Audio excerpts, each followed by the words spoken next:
वफाकी वज़ीर मजहबी अमूर सरदार मोहम्मद यूसुफ ने कहा है कि निजी हज ऑपरेटर्स की जानिब से मुआहदे की खिलाफ वर्जी की गई, जिसकी वजह से मुख्तलिफ कोटे में से सिर्फ चंद हज़ार की बुकिंग कराई जा सकी। दौरा सऊदी अरब में हज बुकिंग की डेडलाइन में तोसी की दरख्वास्त की थी, लेकिन मुआहदे की तारीख में तोसी से इनकार कर दिया गया।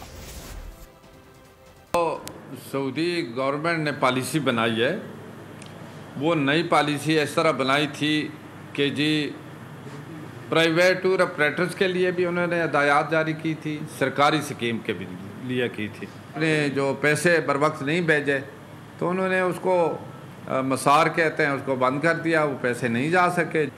अब तक खैर हम तो कोशिश करते रहेंगे, लेकिन उनकी पॉलिसी पूरी दुनिया के लिए बनती है, ना कि किसी एक मुल्क के लिए तो नहीं है। इसमें जिसने भी अगर गफलत की है, कोताही की है, उसने बहुत बड़ी ज्यादती की है, उसके खिलाफ कार्रवाई जरूर होनी चाहिए। सब्सक्राइब करें और बेल दबाएं ताकि कोई खबर रह न जाए।